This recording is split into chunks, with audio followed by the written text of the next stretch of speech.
So, hello everyone, and welcome to yet another episode of UnitedWeTech, the Women in Tech chat interviews with women speakers at major conferences.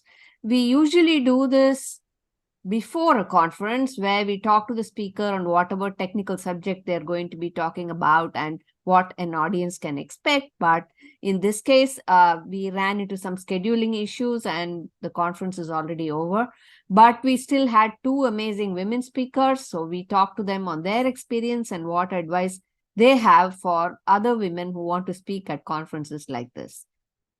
Our sponsor for today is Sequel Taylor Consulting, and Joe Fleming, who is behind this, will be donating $20 per speaker to a good cause. In this case, we picked Team Hugo because of Hugo Conless, who was also a speaker at this very conference. We will be donating to the Leukemia Research Foundation in his name. Thank you, Joe, for doing this for us. Thanks for joining us, Surbhi. Want to tell us a little bit about yourself?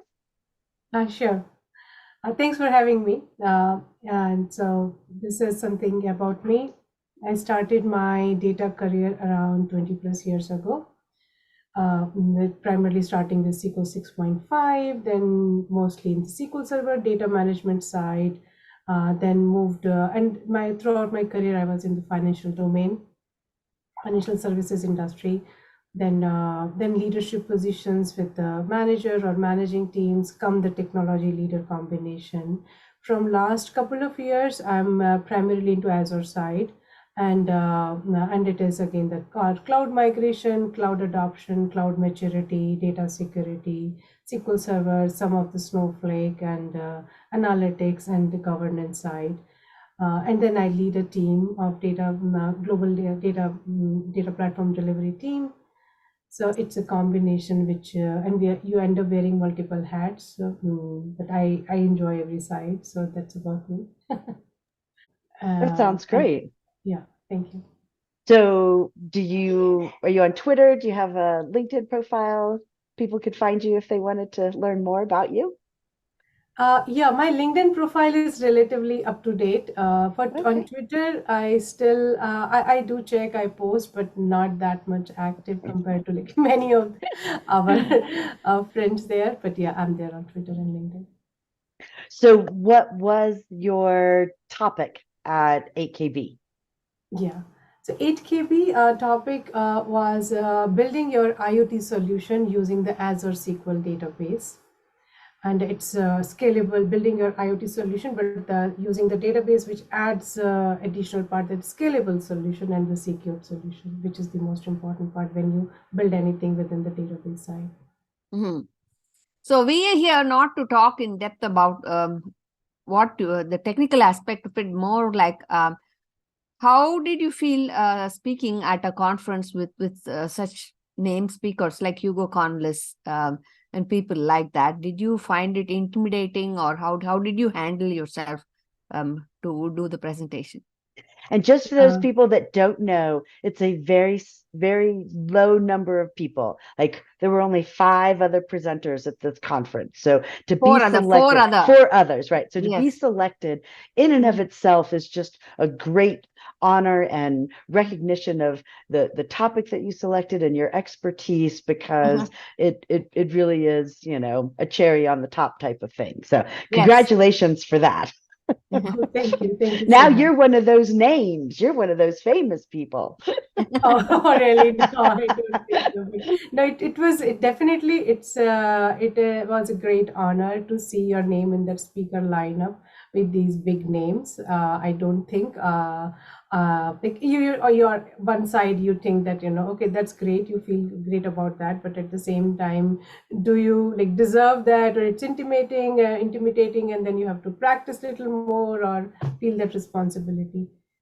Yeah, so to begin with, when 8KB I saw about that call for the speakers, I did not know what 8KB is about, like a huge deal, and maybe I should not submit my abstract, or I should submit, because I was looking for a combination of in-person and the virtual speaking opportunities. This month I was already traveling for one or two conferences, so I thought, okay, maybe if one virtual I can get. So that is how it started. And I submitted a couple of topics, which they all are like close to my heart, and I have been already speaking on those topics. So, but later on, when you see your name and with those big names, obviously it comes with a lot more responsibility. It felt so intimidating, and I felt maybe I should not have actually submitted my abstract. I'm like, if I would have known this is a huge deal, maybe I would not have done that. There's a different side, which is something like not this one conference, right? It's been going on where if there's an opportunity, mostly what as a woman and that stereotype or what we face, that okay, maybe this is not something, you're not ready for that. So that's another piece, but in this case at least that happens with me most of the time, and maybe all the time. But in this case, yeah, that didn't happen because unknowingly I did not know about this conference, and during pandemic we didn't have this, and then here I was. So and then And I totally get that. I mean, you see a conference, you don't know. I mean, unless you like go back and research prior years and go, oh, look, they only select 5 people. And I mean, you just think it's like any other conference, there's going to be 40 or 50 speakers and, separate tracks and just, put yourself out there. So again, definitely, congrats yeah. on being one of those 5, because that's top notch. Yeah, no, definitely. And so Josephine's joining us. Oh, okay, great. Yeah. It Go ahead. more responsibility. Then at the same time, I believed in topic. Even if you ask me like why this topic, if that is the next question, my answer is in bit detail. But I was definitely I'm passionate about this topic. I'm passionate about, like, as a data professional, maybe we see one side of picture, we are not able to connect the dots and see the big picture.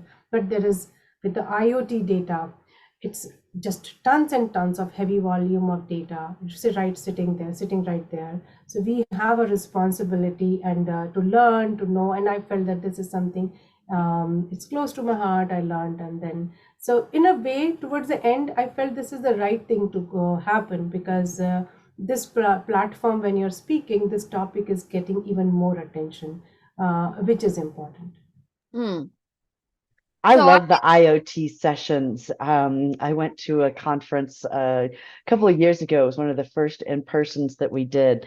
And I thought I had my kit still here, but I had like my little own IoT device that had the temperature and humidity, and being able to like plug it in and read from the device and get the notifications and blow on it and see, a little bread by, see the humidity go up automatically on the device. I mean, the potential for IoT is just amazing.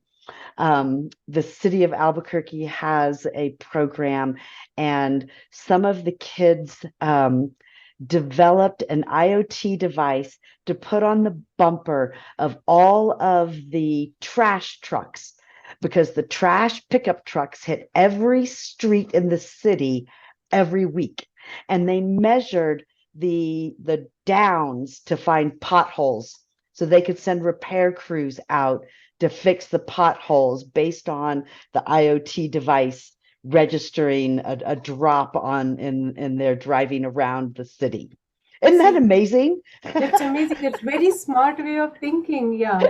And it is not very difficult to, implement also. So no, you put a device on the bumper, boom, measure the the change in height of the tire at any given time. Fascinating. Right. IoT is amazing. I love it. Yes. Yeah. We all are like a big consumer of all IoT solutions on our day-to-day life. Yeah. So I have to admit, I was working yesterday and I missed the 8KB. So what exactly IoT device do you use in your session, or what you talk about? Yeah, right. So for this session, I used my cell phone with the plug and play IoT, an app which I installed, because the purpose is, for example, right? Where is my cell phone? So okay, we do have couple of apps which keep, keep track of our cell phone location. But more than that, like for my younger one, right, when he has a cell phone and battery is like 5% charged, I want to get notifications so that I can look, okay, your battery is way low. So there are a couple of solutions there, but I just wanted to build of my own. So which is something tracking the phone location, and also tracking this the battery, and then there's an alert set. So I do get email alert when my son's phone battery is below 5%. So for this session, I use that this particular IoT device, and then you have to connect the dots, how it would talk to cloud gateway, and further, from the next and the next layers of the IoT solution from the insight, and then reach to the database, and then making sure the database is scalable enough to handle this volley of data ingestion. So from that, I use that. But in general, typically, when I have to build my own solution, I'll be using ESP32 microcontroller, because Raspberry Pi, like, with the chip shortage, they are like difficult to find. So then you can get that any telemetry data, right? Typically some of the temperature environmental wise, or sometimes like water consumption side with my sprinkler system. I have some Okay. yeah, because in summer we people start using like sprinkler systems a lot, which you really need not to. Sometimes it's rain, right? Or have like some of your store the rainwater and reuse that for your vegetable garden. And then for your grass also, if it rained yesterday, why you need to run the sprinkler system? So some of those extra devices. So that project is still in progress, but it at least good thing, my ESP microcontroller, they talk to my cloud gateway, and I see the data. Yes. That itself is a big win. Yeah. Amala, I think you're on mute. What's your advice to other women who want to speak to high-level technical topics, or like you did, just pick something and research something that you're passionate about and come up with a talk? What's your advice to women who want to try that, or who are looking for some sort of guidance? Sure, yeah. So many times what happens that we just find it, oh, this is advanced, right? We are taking it in a way that where we are judging the, that particular conference as advanced or the other as the lower level. First of all, like if you are passionate about something, it starts with you. So if you're passionate about something, you have done enough research, we have material. Go a little bit more detail so that you can dig deeper on the same topic, and then have that abstract which can bring something on the table which might not be going around with many other conferences or the regular summits or the sessions or the user groups, and then submit your abstract, because that's the step one, where mostly we as a self critique, or we just feel that okay, maybe we only qualify 20% for this particular type of session. So we just judge ourselves too much, and we just feel that okay, let me not even submit because maybe my session is not ready or not up to that level. We should not be doing that. If there is an opportunity or there is some option on the table, we should we are responsible enough to have that material to go with that, but at least do not self reject yourself. Go for that particular option, submit your abstract, and if they do not feel it right, the topic, maybe you would not make it, but at least you submit your abstract. That's the step one. So do you have anyone whom you can think of as mentors or guides who inspired you to submit? It is something like, see, last year I took a board member position in our New England SQL Server user group. So 5 of us, Taya, Vlad, Deborah, John, and me, we get along very well. We meet every month. So you see, all the change or all the motivation, right? It starts from the ground zero. And from my office side also, my boss, they all are like very encouraging, motivating. So it is not like a one person. It is the system around me is very supportive and encouraging, including my family, obviously. So that is, and then gradually and then speaker journey, it's a journey, it's no destination, and I'm a work in progress and I have a long journey to go.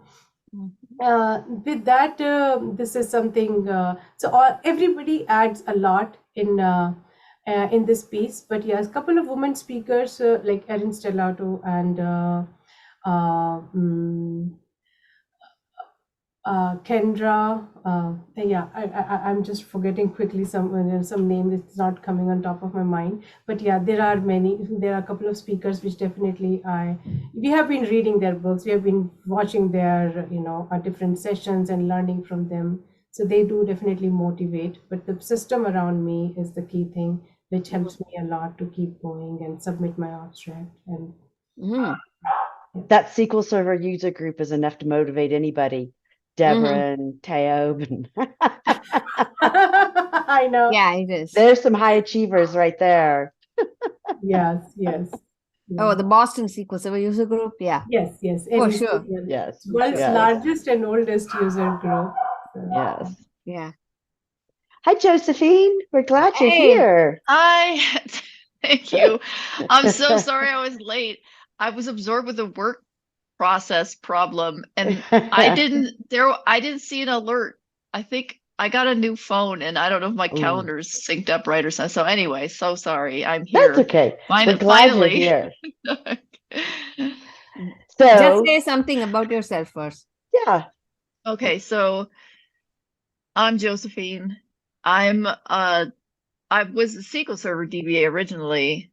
Now I do pretty much all Azure SQL or cloud, right? Cloud. So I've been doing SQL Server for ages, and I'm a Microsoft Data Platform MVP, and I wrote some books, and I have a blog, SQLkitty.com. Mango makes an appearance now. My cat Mango. Apparently he's one of the favorite things people see. They have to ask questions about Mango in the conference now. I'm like, perfect. He loves to be a part of it. He was quite the star of the show on 8KB. Oh, we love Mango. He loves coming in. And you know what? I saw this link about, somebody said the reason their cat wants to be on their computer with them is because their cat is trying to mimic them. So they said, if you just bought a little mini laptop, your cat will go over and play on it.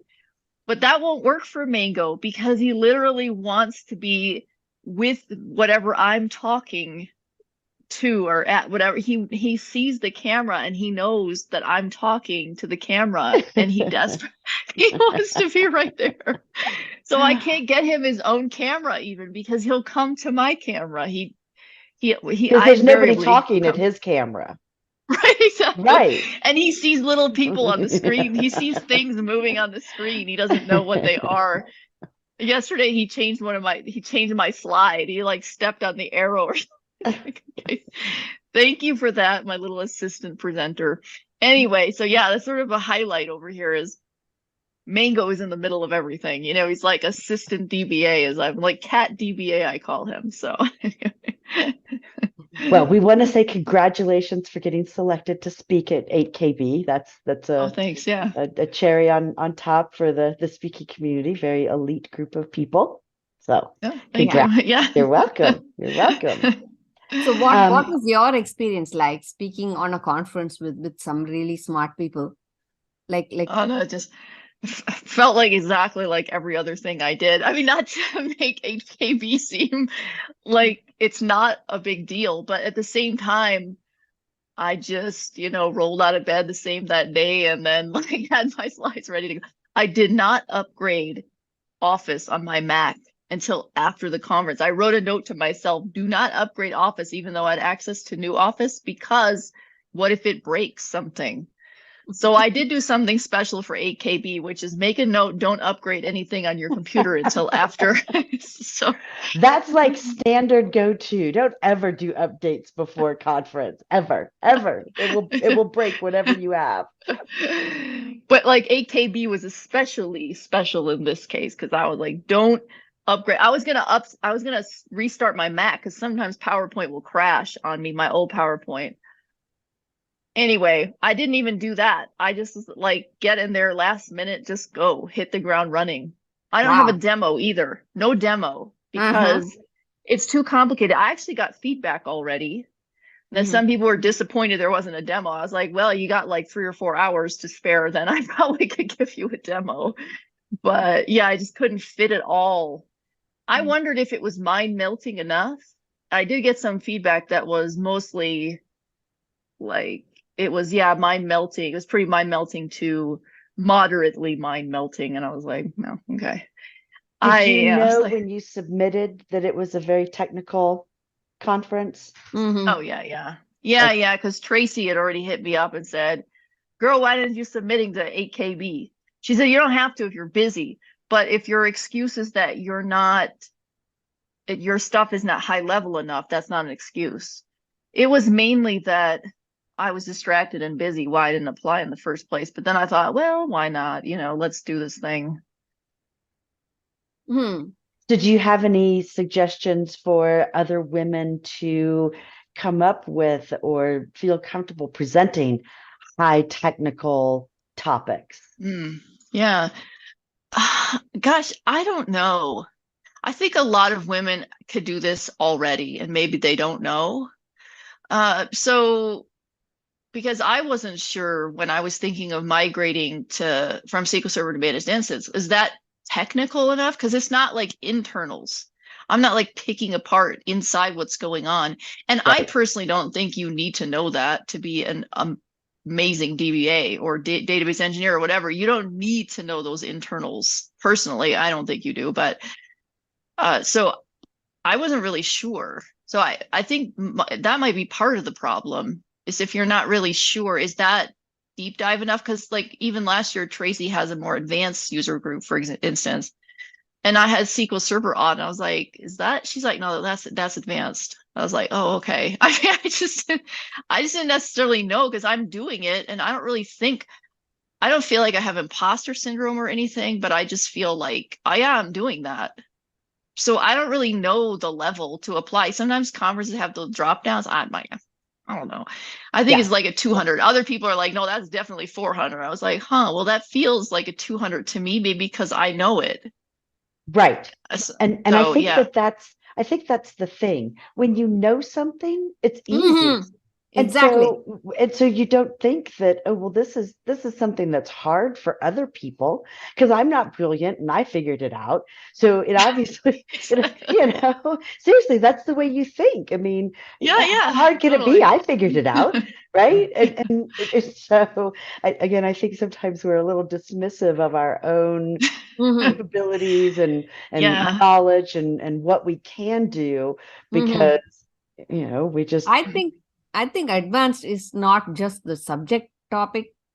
It is subject topic combined with what Les just said, is that how comfortable you are talking about it. And if you're really fluent and you can just keep talking and talking, to people who don't know what that is, it can seem like really advanced. So there's a bit of relative.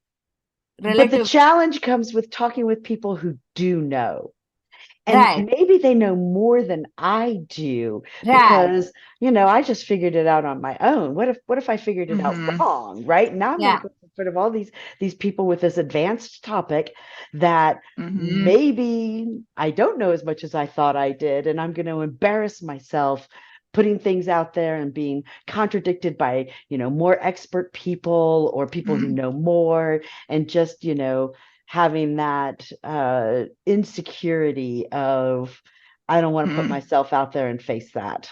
Yeah, I mean, I know I'm not a slouch or anything. Sorry, Mala, go ahead. I've always found it interesting about what people think about experts in the room. It is so different. It's to me, I'm not intimidated by somebody who knows an awful lot more than I do. I would probably learn from the feedback that they have to offer. And usually when I present at big conferences, I've only presented virtually, I ask someone like that, can you just stay and offer me feedback? And I've gotten some excellent feedback from people like Grant, for example, because I asked them to give. Majority of those experts, they don't care to give you any feedback unless you ask for it.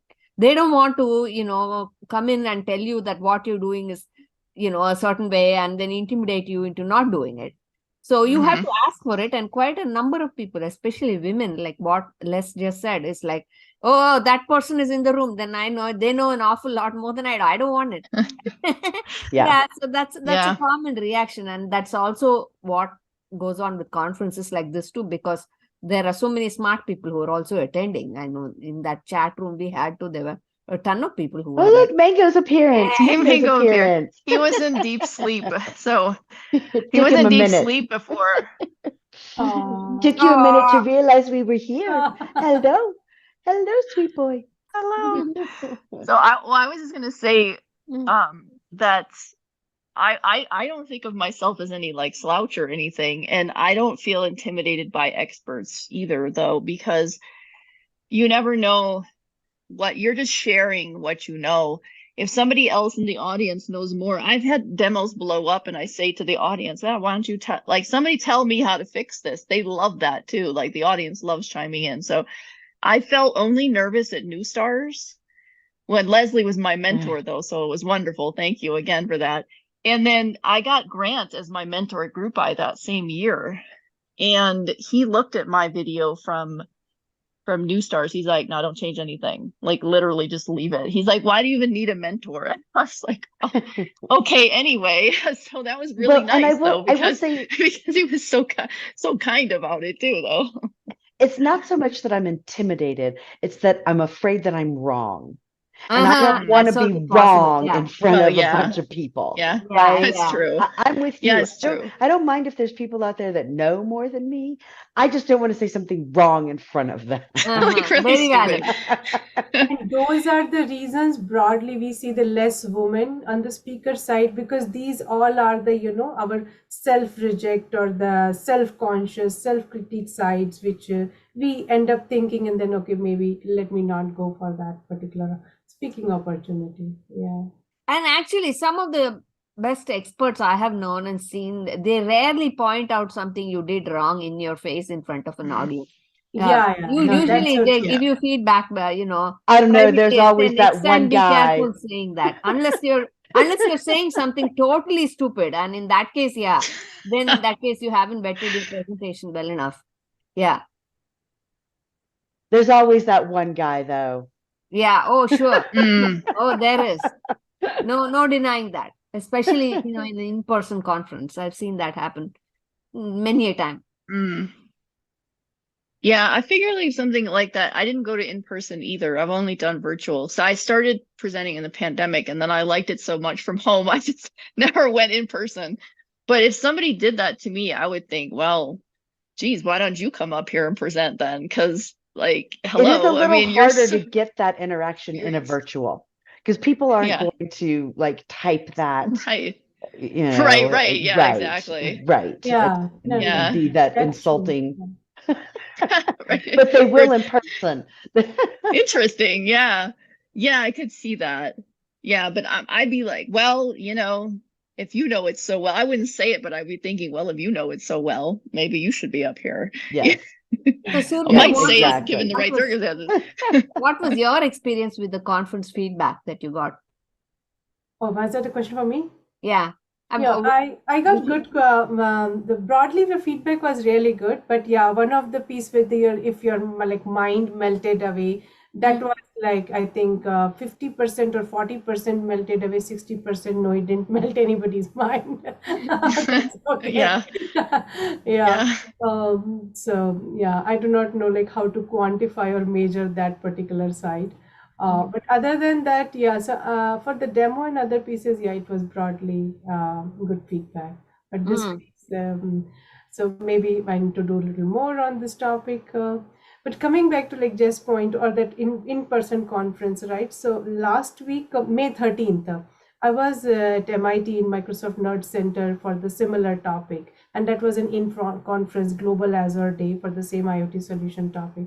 And that the similar thing. And I just said that, I don't pretend to be the smartest person in this room on this topic. So if you know something more, in fact, we have 50 people sitting here. So better we all can have that discussion, and you can share your insight, and everybody can get benefit of that. So in person, you would always see there is little more, because a few folks might definitely know much more than what you know, and they can add more insight. So that helped in a way, because when you just openly say, right, or you don't pretend to be the smartest person on this topic. So automatically it settled down, and then it was a very constructive discussion.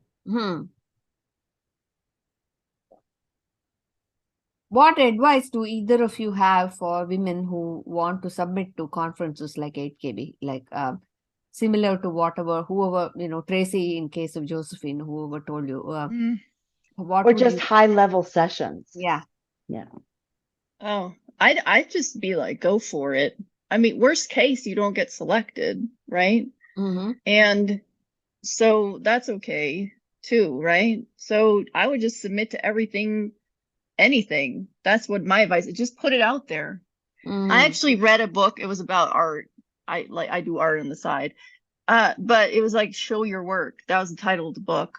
And it's like, just put your stuff out there. You gotta risk looking like an idiot or whatever you're worried about. But generally speaking, you're not gonna look like an idiot, or you're not gonna look stupid, or whatever you're worried about. It's not gonna happen. So I would just be like, let it all hang out there, so to speak, right? Just like write, present, whatever it is that you want to do, just go and do it. I know it can be harder. It's easier said than done. And it's not like exact advice about how to write your abstract or how to present or how to do anything. I mean, I'm happy to provide anybody who wants advice on that more specific stuff. But first is just have that confidence in yourself to just put it out there. I think the 8KB team in particular, they offer help with abstracts and stuff like that if you need to also. I mean, so Surbhi, do you have anything to say about that? About so I think the same thing. We had this discussion earlier. Do not self-reject. If you have some abstracts, you feel passionate about the topic, you feel knowledgeable enough, then just submit your abstract. Let others decide if it is worthy of whatever the level they're looking for. Are either of you presenting at any other conferences on these sessions or any other sessions? I plan to submit my abstract for Future Data Driven, which is coming in September, and a couple of other in-person and virtual, and fingers crossed for Past Data Summit. Let's see. Yeah, well, I got a couple other presentations in the mix right now. So I have this migrate without the migraine one, which I have a migraine yesterday and today, actually. Speaking of migraine, it wasn't for migrating, though. It wasn't for migrating. I wasn't migrating any databases. So, but I also have an Azure SQL auditing one floating out there that was left over from last year. There's some changes now to Log Analytics Workspace that's going in there. And then that's where I store the auditing, right? And then I also have a Terraform one I'm doing too. So, because I've had to start automating infrastructure. So I kind of have a few floating out that, depending on, they're all mostly user groups now. Maybe some little conference, like Future Data Driven is one. I think I'm in that mix there. And so anyway, yeah, bunch of stuff. I'm not doing past because it's all in person. So I just I don't feel like traveling. Let me just be honest. I'm like, I used to travel more and then I got tired of it. So I just decided that at home. Me too. I ran out of steam after 21 years. So I think I've given it yeah. I took a break starting in 2019. My husband and I took a trip to go to his nephew's wedding and his aunt's birthday in like the same region over the course of a week.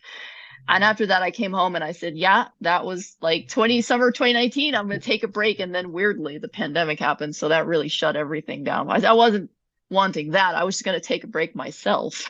But there you go. But just in I'm case back to traveling and I love it. I know. Yeah. You and your like 2-week cruise. Yes. I know. But by any chance, any one of you planned for in-person event? We have Boston SQL Saturday coming in October. Yes, you have 6 more days to go for speakers. College is still open. Cool. And Boston is beautiful in October. Yes. Yeah, the best time to go if you want to go. Yeah. All right. Well, Thank you, ladies. Thank you so much for joining us. Yeah. Thank you.